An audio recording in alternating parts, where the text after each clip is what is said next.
All right, we're live. All right. Hey, my name is Frank, the best looking beard in Youth Men.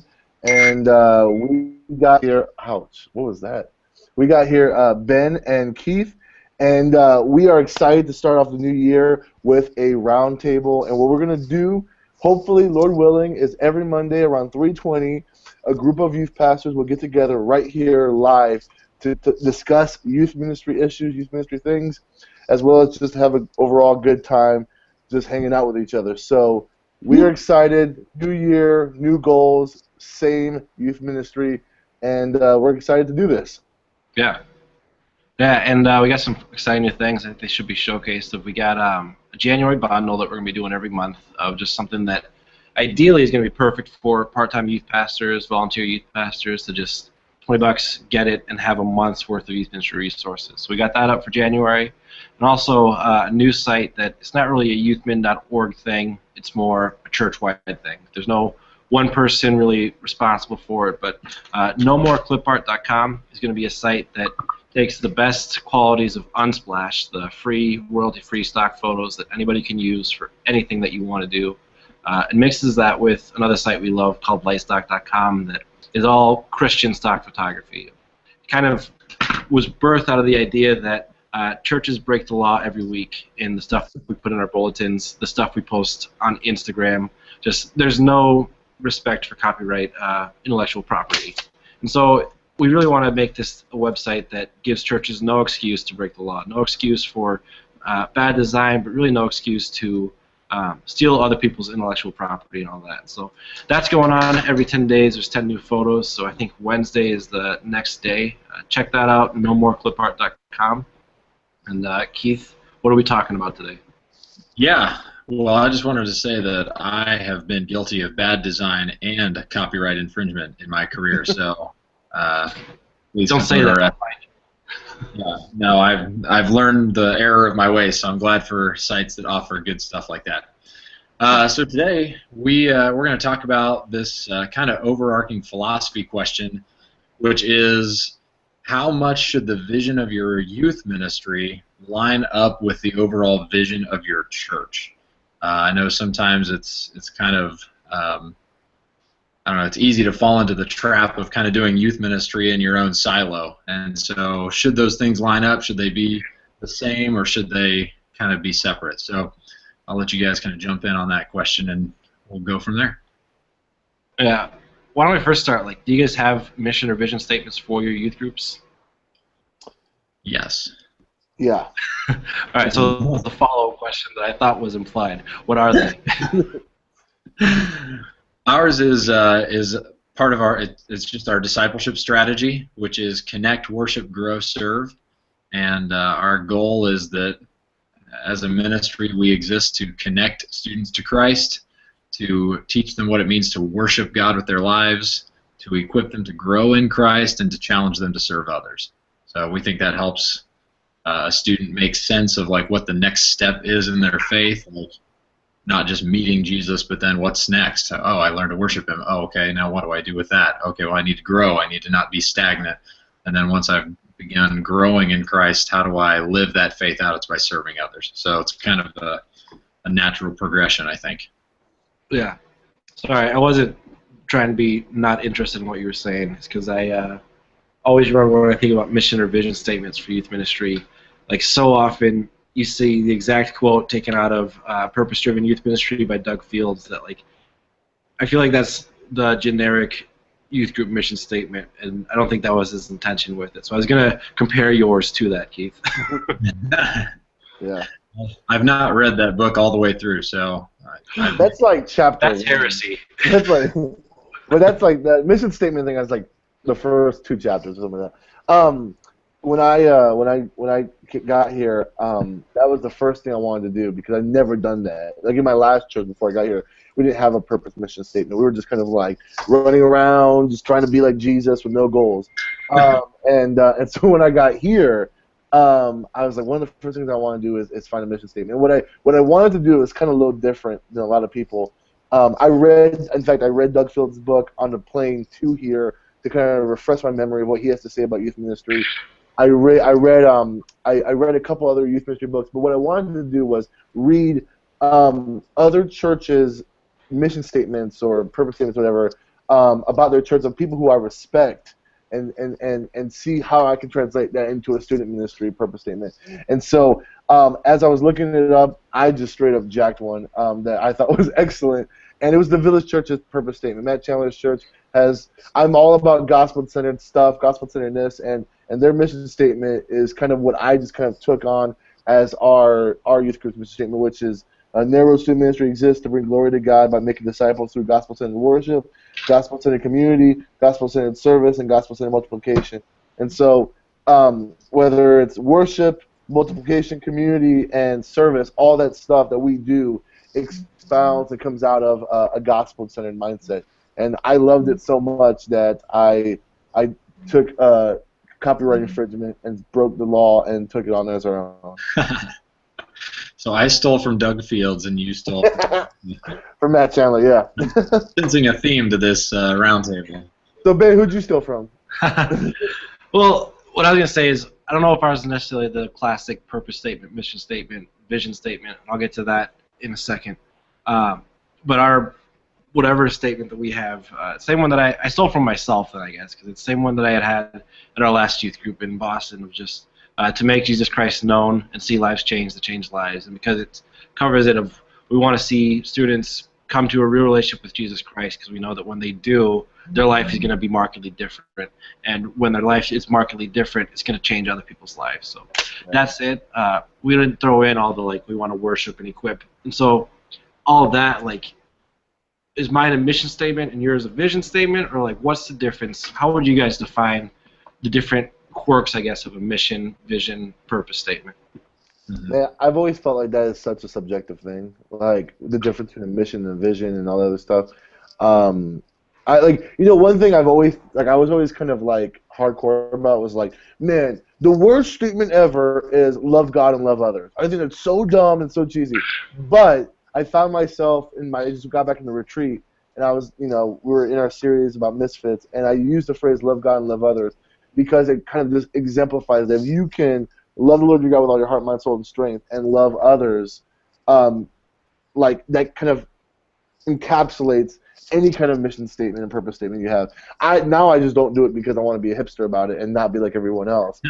But I don't know, man. I think when it comes to mission and vision statement, I think it all depends on how you define that stuff. But like with me, I didn't want to like have 3 different statements for 3 different arbitrary titles or whatever. I just said, I'm going to go with this statement. If you want to call it a mission or a vision or a purpose statement or whatever, I'm fine with anything. Because my thing is just, it encapsulates what we're trying to do, and it kind of gives sort of objective goals of what we're aiming for. And I think ultimately, when you come up with a statement, that's what you're trying to do, coming up with objective goals to reach towards, so that way you're not just a youth minister with their head cut off. You have things you're aiming for, and with goals, you can kind of program and do things towards that idea. And so that's my thoughts on that. Yeah. Yeah, I would say I look at it as a vision statement is like the driving philosophy behind why or what I do, I guess. So it's like, obviously our youth ministry exists to introduce students to Christ and make it a life-changing relationship. And then the mission statement is how we do what we want to do, which is connect, worship, grow, serve. We want to teach students to connect and to worship and to grow and to serve. To me, that's more the nuts and bolts, the pragmatic elements, the steps to take. And so I chose to utilize that because I felt like it was easier for a student to grasp as opposed to the abstract thought, that I wanted it to be very clear, like these are the purposes that drive us, these are the things that we do to accomplish the greater purpose, which is a relationship with Christ that changes lives. So, yeah, that's good. I want to make one correction to what you said, Keith, just so that it rhymes better. Can I fix it? I would say your vision, basically what you described, is why you do what you do, and your mission is how you do what you do. So, yeah, it's so that's just more of a tweetable tweet. But yes, thanks for but yeah. All right. So with all that said, how much do you guys should a mission or vision of a youth ministry line up with the church? And if so, how much? Well, let me ask this question that might go along with that. What is your church's mission statement, and is it Yeah. the same as ministries? Yeah. Maybe that I would say in the past church that I've had, I'd never heard the vision statement, and then it hit me one day. Oh, it's plastered on a banner above it, but no one ever talked about it. So I couldn't tell you that. Really, every church that's ever done that. Yeah, but here we talk about it all the time, especially in staff meetings and in pastoral team leader meetings. Our pastor talks about it on Sunday mornings, and it's to educate believers, engage believers, evangelize, and equip. Those are our 4 things that we really go after. And in all of our ministries, we have one overarching goal for each year with all the ministries, and we break that down inside of the ministries. But we also are just looking at. Totally just lost my thought. But with it, when I'm laying out our yearly calendar for the youth group, as well as our sermons and small groups, I'm looking at, am I educating enough? What events do we do that engage in worship? What are we doing to evangelize? What are we doing to equip? So we are totally lining up our youth ministries, purpose, mission, events to fit right into that mission statement of our church. So that's what's going on with us. Yeah. Frank, how about you? Yeah, ours is like, it's kind of like what you said. Like, it's not that our church promotes it as much as it's just implied. So like ours is touching lives with Scripture, connecting lives with love, and so like if you knew kind of like the dynamic of our church, we are like we're the traditional Southern non-denominational Bible church in the South. You know what I'm saying? Like, so even though we're non-denominational, every Southern Bible church, has kind of like this like kind of underlining idea of Scripture is the authority, and like that's a big deal. It's exegetical preaching and that kind of stuff. And so, so a lot of the reason why people come to our church is because it's like the preaching. It's the word, coming from the Scriptures. Not that like other churches don't, but like that's like the go-to thing here. And so I came in here wanting to use a youth purpose statement, knowing it was going to be different from the main churches, simply because I think Keith said this earlier. Like, there's a lot of kind of pre-understood notions that adults can understand going into a church that youth might need more specific directions toward. So, like, adults can come to our church and say, okay, our slogan is touching lives with Scripture, connecting lives with love, but know that we're about worship and mission and all that stuff without it being plastered on a sign or something. Where with students, like I want to give them more direction, and that's why I went towards the gospel-centered worship, service, multiplication, and so on.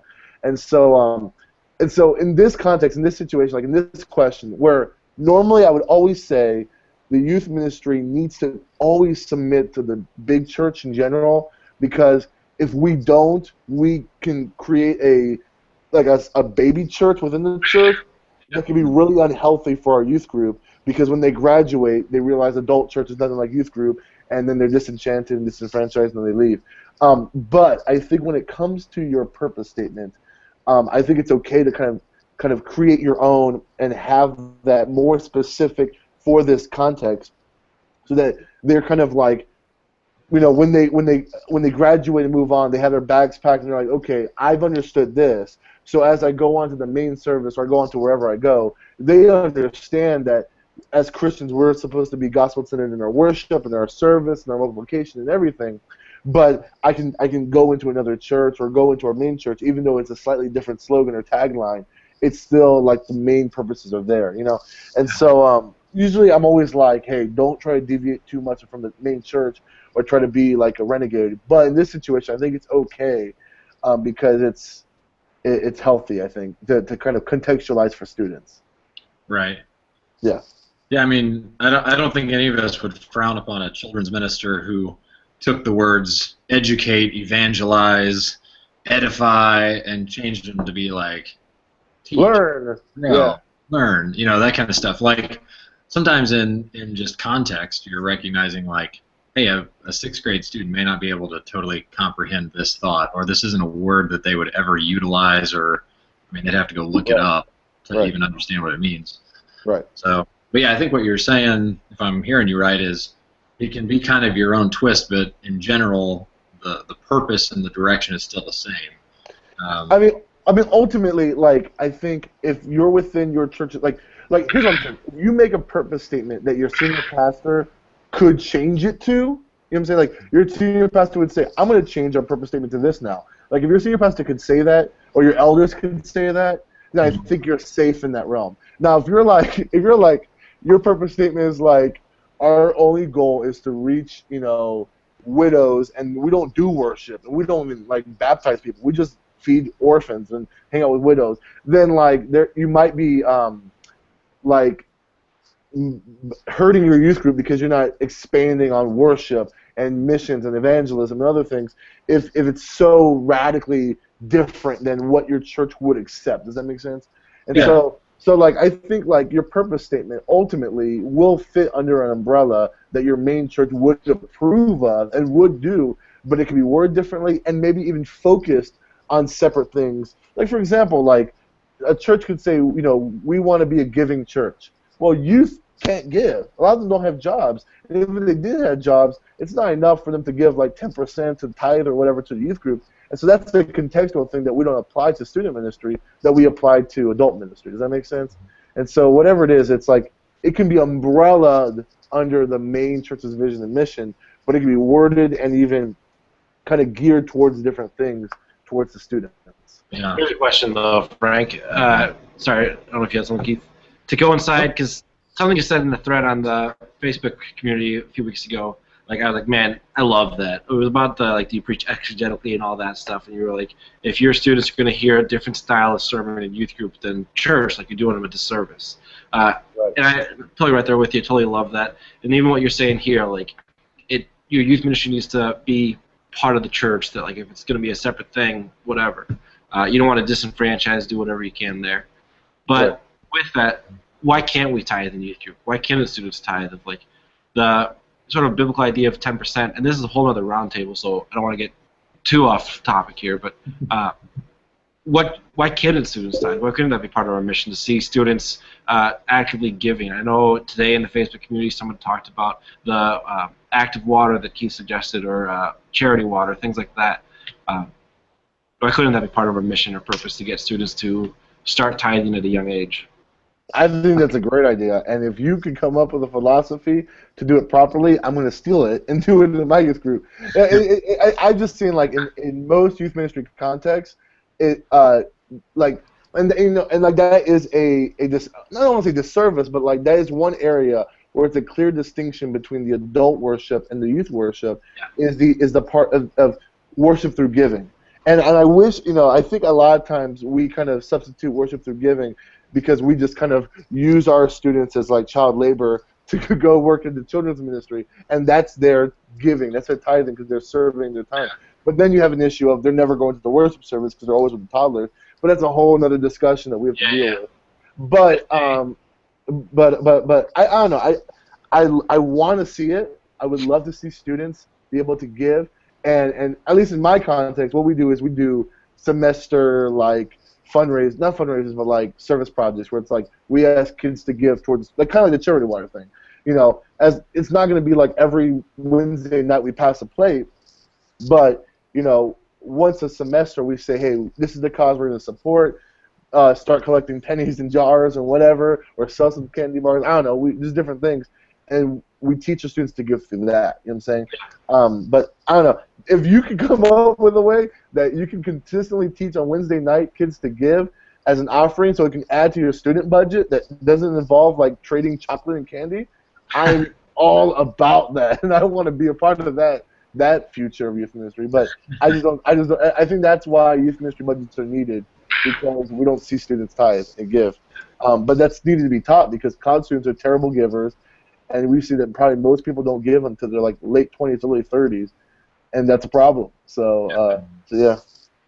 I would say that's twofold, though, because then you get, like, as I'm thinking about it, like, I think our youth group would be able to get behind that, and that's not be like, oh, I'm a great youth pastor. The kids that I inherited here, like, are on fire and, like, would totally get on board with something like that. That, like, if I was ever in a ministry that was it, a place to do that, it'd be here. And so I'm like, all right, well, we get ushers and all that, but then my mind goes into how much is that sort of recreating big church in the youth ministry, and then that's a whole other problem. Right, 'cause I don't think you want to do that. I don't like for example, one thing I purposely say to my students is we only do communion, and this might be totally off topic, but I'll say this quickly. We only do communion in Wednesday night, super infrequently, because I try to always say that communion is something a part of the worship service that is a part of the community of God's people in the church, and that's only for Sunday morning. So we'll do it, but it might be like 3 times a year we'll have communion in youth group, because I want to make sure they understand this is a sacred event that happens with the body of believers of all ages and generations and stuff like that. But yeah, like it's an interesting concept, and I would love to see if there's a way to teach students how to give, because it would help serve the greater purpose of the church. Mm-hmm. Keith, you haven't gotten a word in like the last 5 minutes, so you go. Just talk. I was hoping you guys were just going to fight. That was. So. All right, well then get out of here. Let's go. Yeah. No, I was going to share. We've gone through an interesting evolution here with our mission statement as a church in the last 13 years. When I came, our mission statement as a church, it was called a home for believers, and home was an acronym. And yes, you got to go acronym. But it was like the H was to heed the call of Christ, to win the lost near and far. The O was like to open our lives to the calling of God. And I mean, just to give you an idea, like I was on staff, and we had 4 other ministers on staff, and I think only like 2 of us could quote the mission statement of the church as staff members. Awesome. So it wasn't a huge part of the lifeblood of who we are. It didn't really drive who we were, and it was even kind of like difficult to understand and to navigate through. So about 5-6 years ago, our elders sat down and said, let's rework our discipleship strategy. Let's see what do we want to be about? How do we want to drive this ship? And through that process, they picked everybody's brains, and we talked for months and months about what we wanted to be about. And we actually landed on, as a church, connect, worship, grow, serve. So they actually looked at the ministry that we were doing. They looked at the mission statements and kind of the overarching direction of our ministry, and they said, like, we think this says it well, that it's who we are as a church, that it makes sense, and so let's adopt that and make that just a part of our overall body's mission statement. So obviously that was kind of flattering for me that they felt they could get behind that, and it also was nice in that I didn't have to change mine. So Yeah. But so it's kind of weird, because in one sense, when I first came, our mission statement was not the same as the churches, because the churches was kind of convoluted or a little difficult to understand, and really didn't resonate with students because it was so long, nobody could quote it. I mean, it wasn't something that, but like Frank said, it was still our ministry model, our mission statement fit within the context of the larger church. Like, it still made sense, but it wasn't the same. And now the church has said, hey, let's simplify this, let's make it work, and now we're all kind of running the same direction. So it's an interesting evolution for me that I see both sides of it, because I've been on both sides of it. So yeah. All right. Last question, and just real quick with it, and then we're going to keep this short and end it. So we just did sort of a rebrand of our youth ministry. All we really did was we added a logo. There was no icon. It was just the word 180. And but it's a good logo. I mean, don't undersell yourself. I like it. Except for when I showed the students, they were all like, that's dumb. Whatever, no. But here's my philosophy with logos. I don't even like the name 180. Like, I think that's the lamest name for youth groups. But you made that logo like super awesome, and I want I would rebrand my youth group 180 just to have that logo, because it's a dope logo. Even though kids don't understand good branding, whatever. Whatever. I'd make out with that logo. You what? I'd make out with that logo for sure. All right. Well, my philosophy with like logos is your students need to be able to redraw it. That, like, if it's gonna be your brand, like, it has to be simple enough that and something desirable enough that like your students are gonna draw it all over their binders, put it on their lockers, like yada yada yada. The inverse of that, should a church mission statement be that way? Because I think sometimes we so force our mission or purpose or vision into a statement to be cute and memorable that we either put on stuff that we're not really going to do, or we leave off stuff that is important to us. So, what are you guys' thoughts on should it be memorizable like that? Yeah, I mean, I think for us, we have made that such a part of the lifeblood of our ministry, that connect, worship, grow, serve, connect, worship, grow, serve, that our students even know, like, okay, Sunday school is our grow event, Wednesday nights is our worships, life groups is our connect event. Like, they know that so well. My leaders can quote it, but if you were to ask me, I mean, we can expand that to give you a larger, flowery definition of what that really means. But yeah. I think for kind of that branding idea, that thing they're going to recreate, that thing they're going to talk about, I think to make that memorable enough that, yeah, you can get the key components without getting down into the nitty-gritty. And they don't need to know all the back end and the details and all the philosophies and drawings and everything you've done in the back end to get there. But I do think the final product needs to be at least somewhat memorable. Yeah, I agree with Keith. Like, that's why I don't like. I think, Ben, yours was like kind of short. Your slogan or your vision statement, which I think is good. I think short vision statements that get to the point. If you can get to the point in like 180 characters, you have the greatest vision statement ever, because you can tweet it everywhere. But I don't know. For me, like, I can almost guarantee you, if you were to poll all the kids in my youth group and our leaders, none of them could recite it. Like, none of them could remember what our vision statement is, our mission statement is. It's on our website, and I print it in certain places, but I don't think anyone would remember it. But here's what I want. Here's my goal in our ministry: that as we do life in ministry, as we go on our trips, as we do small groups, as we do all these different things, that they're able to reread our purpose statement and say, "Oh yeah, we definitely do this." Like, if that's all that comes from it, I don't care if they don't memorize it. But as long as they can say, well, yeah, I've been in this youth group for 4 years, that's definitely what it is. You know what I'm saying? Like, Frank's always talking about the gospel. Frank's always talking about how the gospel overflows to every aspect of our lives. Like, when I went on the missions trip, like, I've seen this. I know this is true. And that's my goal. Like, I think that would be, like, if they memorize it, that would be awesome. But, like, if they don't, as long as they can read back and look at that statement and say, yeah, like, we do this, then I'm totally content. And I think that would be true for the church at large, too, if that's what they said, you know? Yeah. All right, well, it's 3:50. I enjoyed this conversation, and it's good. Reading the text from the rest of the contributors. Yeah, we're going to do this, try and do it every Monday around 3:20, just so it's more of a standout time, gives us time to get our cameras all set up. And by cameras, I mean laptops. But thanks for tuning in to the 10 of you guys who are on here at one point or another. And we will be posting in the Facebook community what you want us to do next week. We have some topics of our own, but if you want us to answer a question, we'd love to see that. So thanks for tuning in.